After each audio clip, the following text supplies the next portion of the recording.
My daughter-in-law banned me from attending my son's wedding, thinking I was too poor to fit in with her sophisticated crowd. Ashley Morgan worked for months to get me uninvited from David's big day, believing a broke rancher would ruin her perfect country club reception. She had no clue that I'd been testing her character by pretending to be penniless.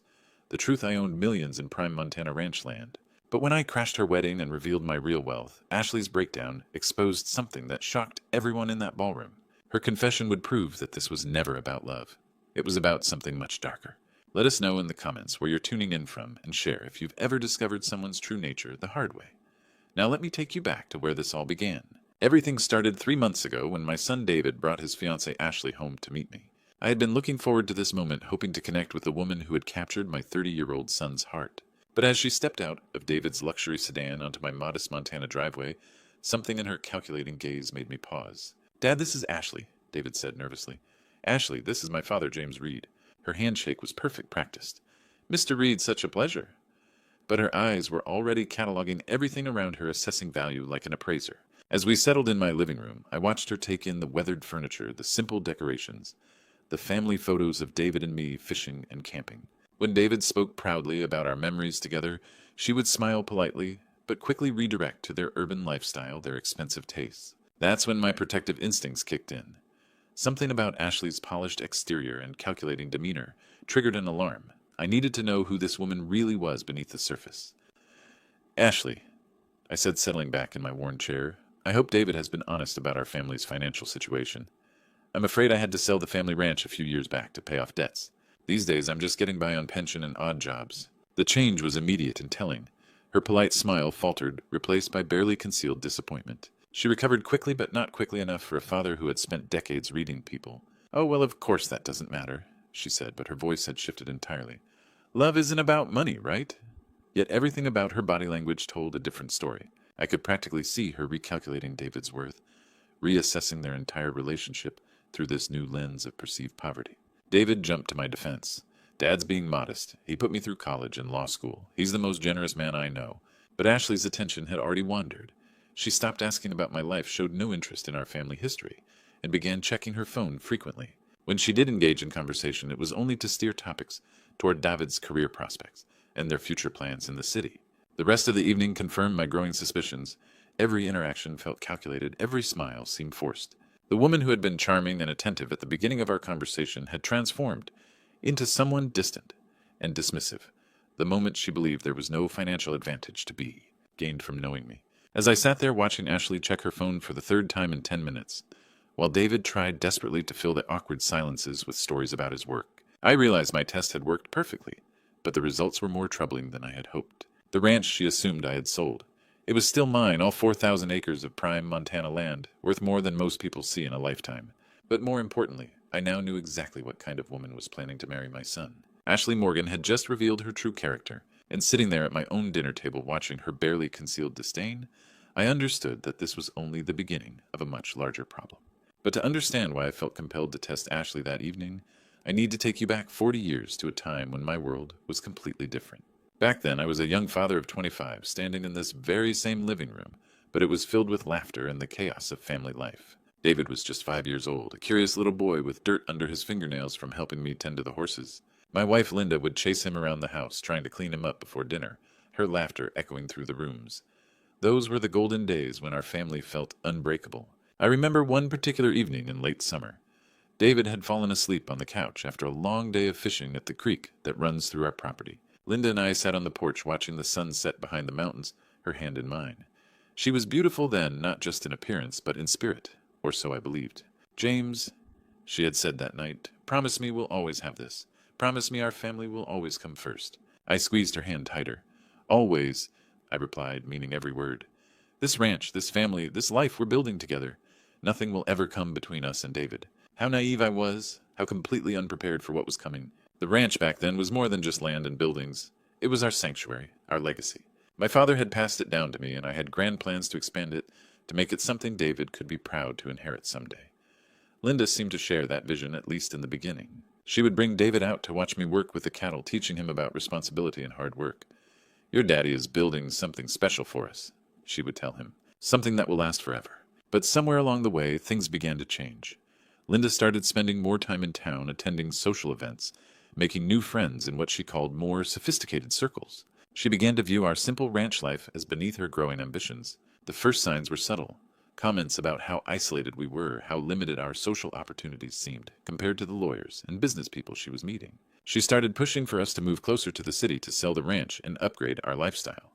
David deserves better opportunities, she would argue. Better schools, better connections. We're holding him back by keeping him out here. But I knew better. This land, this way of life, these were the things that would teach David real values. The kind of values that couldn't be bought or sold, that came from working with your hands and understanding what truly mattered in life. The betrayal, when it finally came, shouldn't have surprised me as much as it did. The late nights, the mysterious phone calls, the distance that grew between us like a canyon. Linda had found someone else, someone who could offer her the sophisticated lifestyle she craved. The details don't matter now. What mattered then and what still matters today was the choice I faced when everything fell apart. I could have told David the truth about his mother, could have made him understand why our family was breaking apart. But he was just a child, and children shouldn't have to carry the weight of adult failures. So I made a decision that would shape the next 35 years of our lives. I would protect David from the ugly truth. I would let him believe whatever story would hurt him least, even if it meant taking the blame myself. Even if it meant he might grow up thinking less of me. That decision, made in love and desperation, would prove to be both my greatest sacrifice and my greatest mistake. The divorce proceedings began 5 years later, and they were every bit as brutal as I had feared they would be. Linda had found herself a powerful ally in her affair, a man with connections and resources that far exceeded anything a simple rancher like me could muster. But she had underestimated one crucial thing about me. I would do anything to protect what mattered most. 3 months before Linda filed the papers, I could see the writing on the wall. The secret phone calls had become less secret, the late nights more frequent. I knew our marriage was over, but more importantly, I knew Linda would try to take everything, including the ranch that had been in my family for generations. That's when I made the smartest decision of my life. Working with a discreet attorney in Billings, I quietly established a trust in my maiden name, transferring ownership of the ranch property before Linda or her lawyers even knew what was happening. On paper, it appeared that I had sold the land to pay off mounting debts. In reality, I had simply moved it beyond Linda's reach. When the divorce was finalized, Linda's attorney smiled smugly as he read through the settlement terms. "Mr. Reed will retain the family home and surrounding 5 acres, he announced. All other assets, including the former ranch property, have been liquidated to satisfy joint debts. Linda looked satisfied, believing she had gotten everything of value.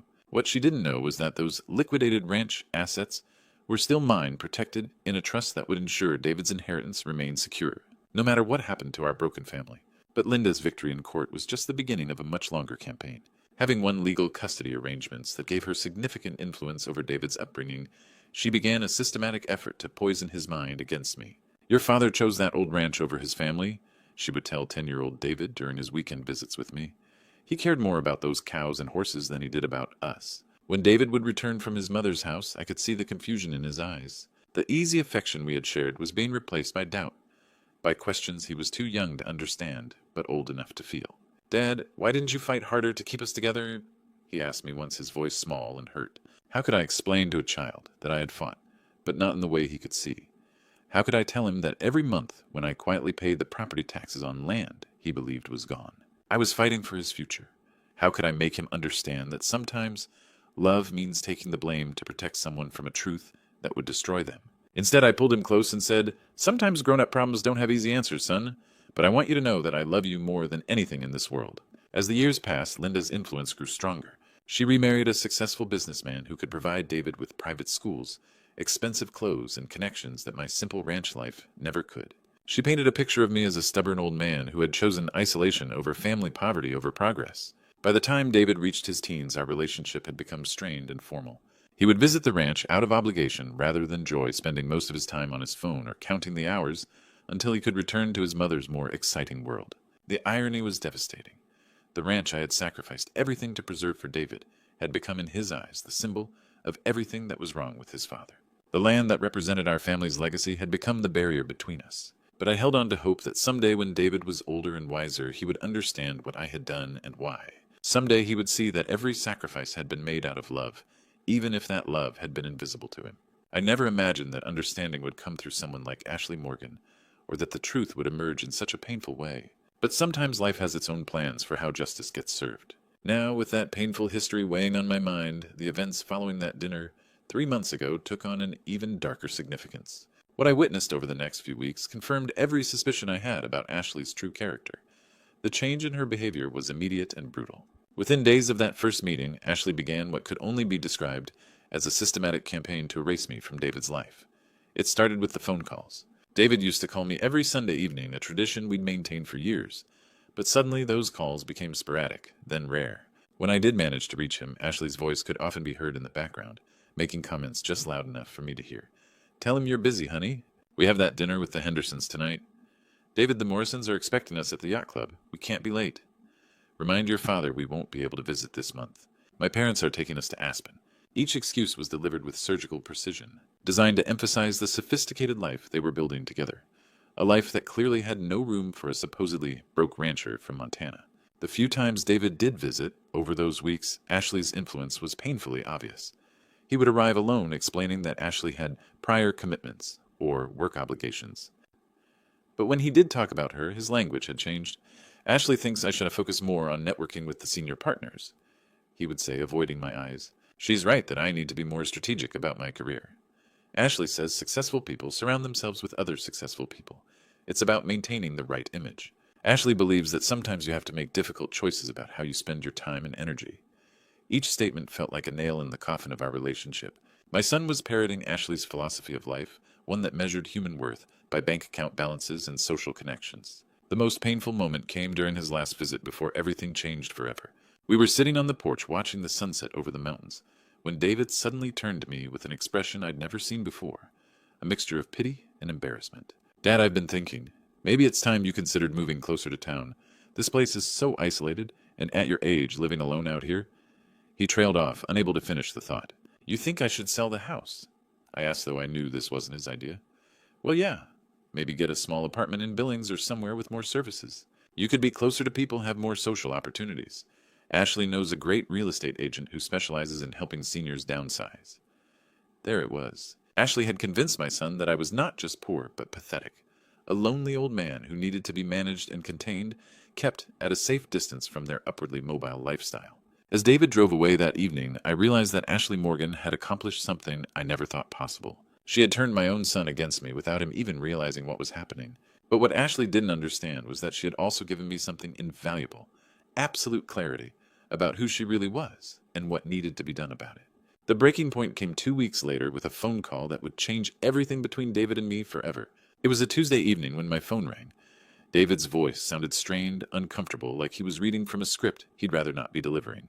"Dad, we need to talk about the wedding." My heart sank, though part of me had been expecting this moment since Ashley's campaign against me had begun. "Of course, son. What about it?" There was a long pause, and I could hear Ashley's voice in the background, though I couldn't make out the words. Whatever she was saying, it was clearly coaching him through this conversation. "Well, the thing is, we've been planning everything, and it's gotten quite elaborate. Ashley's family has very specific expectations, and there are a lot of important people coming. Partners from my firm, Ashley's biggest clients, influential people from Denver society. I waited knowing what was coming, but hoping somehow I was wrong. The venue is this exclusive country club, very formal, very prestigious. And Ashley's concerned that with your current financial situation, you might feel out of place. She doesn't want you to be uncomfortable." The lie was so transparent, it was almost insulting. This had nothing to do with my comfort and everything to do with Ashley's embarrassment. "David," I said carefully, "are you telling me I'm not invited to your wedding?" Another pause, more background whispering from Ashley. "It's not that you're not invited, Dad. It's just that maybe it would be better if you sat this one out.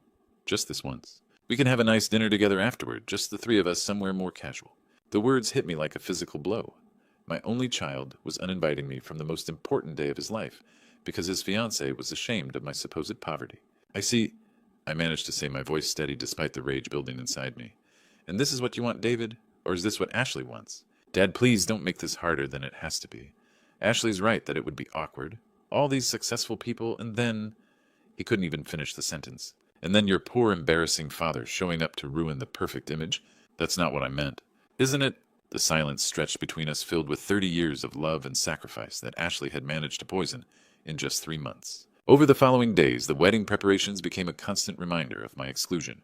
David would call occasionally with updates about venues, catering, and guest lists, but always with an underlying assumption that I wouldn't be there to see any of it. Ashley, meanwhile, had apparently decided that completely cutting me out wasn't enough. She began what could only be described as a victory lap, making sure I understood exactly how thoroughly I'd been defeated. She started sending me wedding-related materials, ostensibly to keep me informed.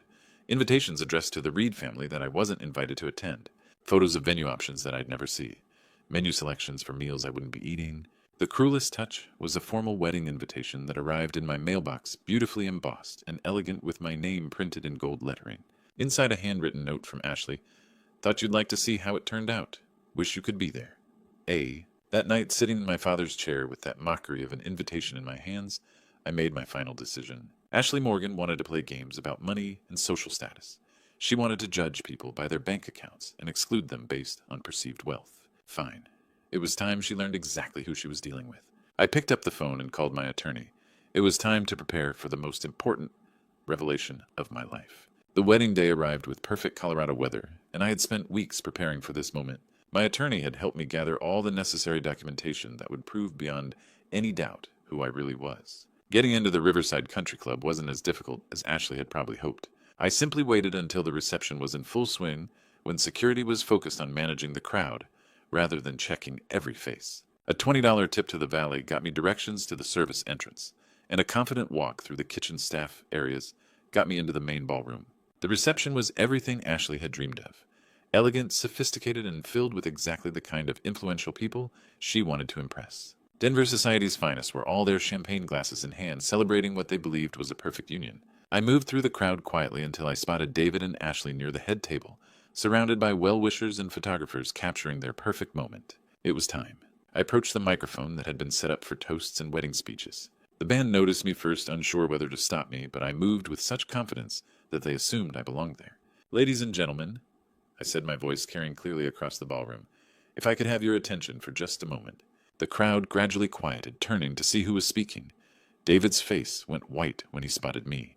Ashley looked like she'd seen a ghost. "I'm James Reed, father of the groom," I continued, smiling warmly at the assembled guests. "I know I wasn't expected to speak today, but I have something important to share with all of you about family, about truth, and about the dangers of judging people by appearances." Ashley started moving toward me, panic written across her face, but David grabbed her arm, perhaps sensing that making a scene would only make things worse. "You see, 3 months ago, my son brought his beautiful fiancée to meet me at my home in Montana, and I'm afraid I told her a little white lie." I paused, letting the tension build. "I told her that I had sold our family ranch to pay off debts, that I was just a poor old man getting by on pension and odd jobs." Murmurs began to ripple through the crowd. Ashley had stopped moving, frozen in place. I lied because I wanted to see what kind of person my son was planning to marry. I wanted to know if she would love him regardless of his family's financial situation. My voice grew stronger. Unfortunately, Ashley failed that test spectacularly. The crowd was completely silent now, hanging on every word. She made it very clear that a poor rancher wasn't suitable for her sophisticated lifestyle. She told me I would be an embarrassment to David's career, that I should step back from his life to avoid holding him back. She even uninvited me from this very wedding because my poverty might make her look bad in front of all of you. Ashley's face had gone from white to red, her hands clenched into fists at her sides. "But here's the thing about truth," I said, reaching into my jacket and pulling out the envelope of documents. "The ranch I supposedly sold, I still own it. All 4,000 acres of prime Montana land. The trust fund I established 35 years ago, it's worth more than most people see in a lifetime." Gasps echoed through the ballroom. Ashley swayed slightly as if she might faint. "So, Ashley," I said, looking directly at her, "it turns out your husband didn't marry beneath his station after all. He married beneath yours." The silence that followed my revelation was deafening. 400 of Denver's most influential people stood frozen champagne glasses halfway to their lips, staring at the drama unfolding before them. But it was Ashley's reaction that truly shocked everyone in that ballroom. Instead of embarrassment or shame, something far more dangerous flashed across her face.